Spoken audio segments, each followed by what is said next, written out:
You're watching First Take, presented by Bass Pro Shops. We'll use Kevin however he wants to be used. I told you Kevin is going to be our main focus. He's going to have a hell of a season. He's going to get back to that all-star status, and he's the focal point of us offensively. I know I can go out and get mine when I need it, but I need Kev to be, as aggressive as he was tonight. And when he rebounds at the level that he did tonight, then the shots will automatically fall for him. I knew he'd be sharp when I had my conversation with him in Los Angeles in off-season. Stephen A., what do you make of it? LeBron's thoughts on Love. He had a good game last night. Well, I think that the level of appreciation that LeBron has for him now clearly wasn't always there.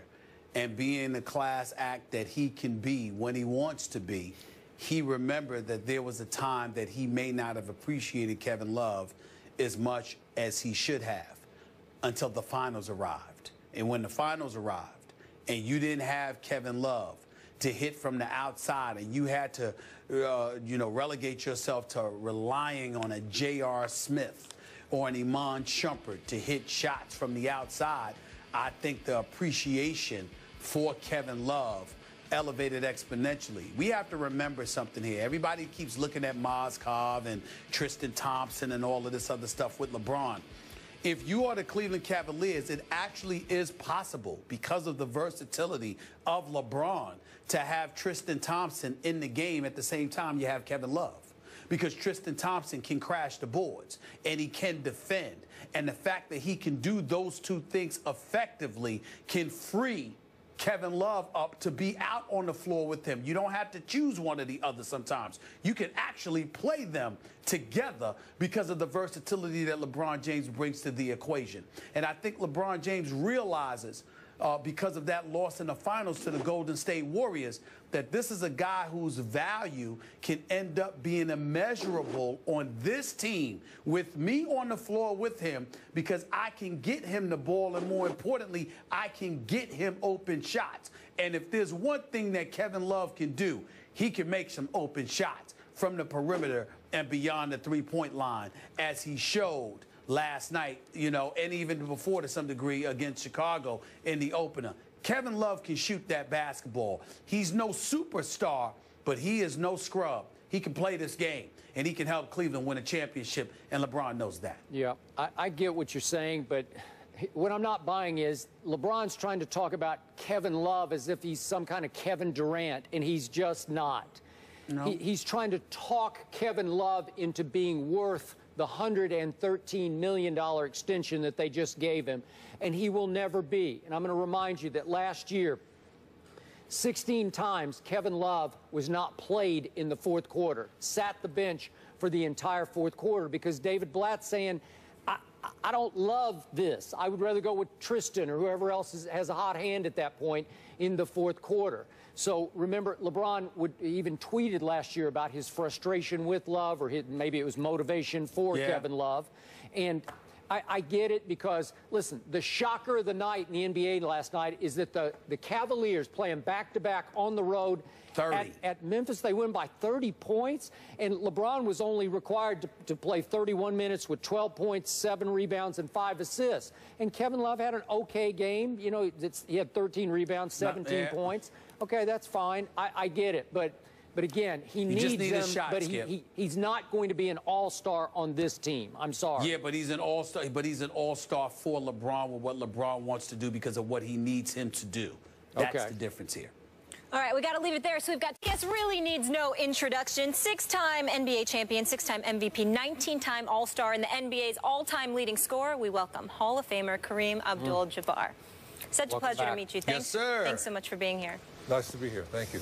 So you are here to discuss your upcoming documentary, Kareem Minority of One, that debuts next Tuesday on HBO? Yes, on November 3rd. Okay, what can we expect from the film? Well, just some insights into what motivated me and what my actual feelings were about so many of the issues that I've become known for. I think it was time to do that and remove all of the mystery and get to a point where people could understand me better. Interesting. Why the title Minority of One? specifically? Well, just the people at Mandalay felt that my stances and just my path has been pretty unique, and I have not done it like anyone else has done it, so I am a minority one in that sense. You were always so outspoken on social issues, so controversial in your day. How would you characterize, or would you like to see more from today's pro athletes speaking out on social issues? Well, I'm glad to see that on things that are important and that are meaningful, that the athletes today are taking the initiative to say something. I remember two members of the Cleveland Browns spoke up when Tamir Rice was killed so horribly on Christmas Day last year. And they did that. They spoke out because they were both parents of young men. They both had young male children, and they saw where that could have been their child. And it was something that really concerned them, and they spoke out. I think that in those circumstances, people need to speak out. You don't have to make a career of it, but when something that horrible happens, something has to be done. Kareem, one of the things that I've noticed and that's really, really pleased me about the modern day athlete, more so than, I'm not talking about your time, I'm talking about afterward, like that late 80s, mid 90s range where folks weren't really saying too much, weren't really willing to take on any issues.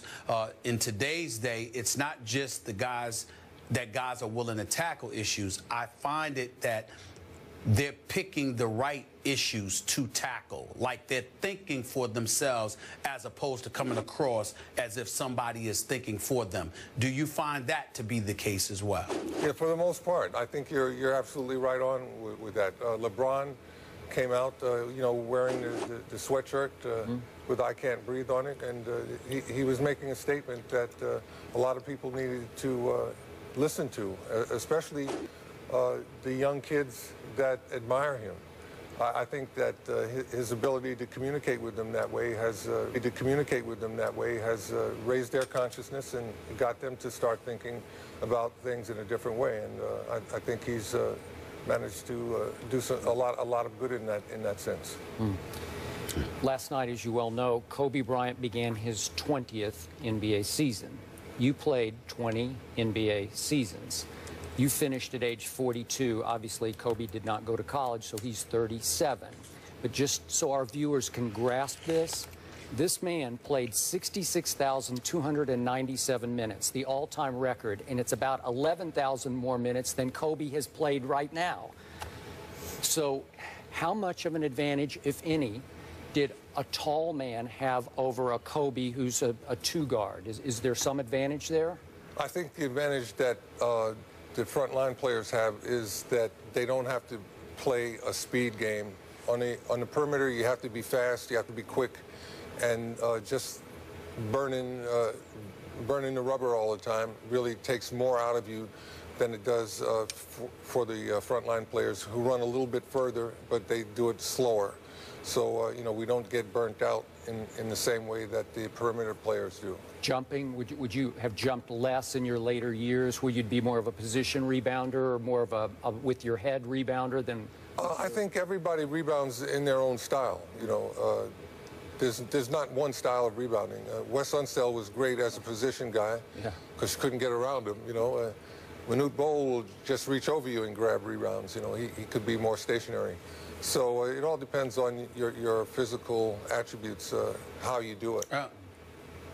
Kareem, one of the questions I wanted to ask you is basically a two-parter. Number one, I want to know, who do you believe to be the best big man in the game? Because I believe it's DeMarcus Cousins right now.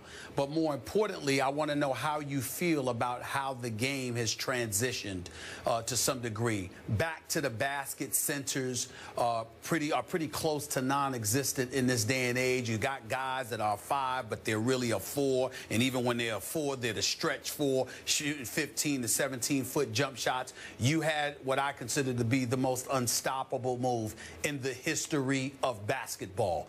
I don't see anybody like that. I don't see this game continuing in that direction. I see the game almost being devoid of centers, literally prototypical centers. What do you have to say about that?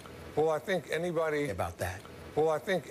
who takes the time to master the back-to-the-basket game is going to be a valuable asset to his team. It just takes someone with the determination and time to learn how to play that way.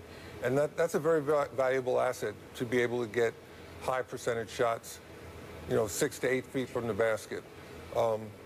You mentioned the way they're more versatile. I see a player like the young man Anthony Davis down with the Pelicans.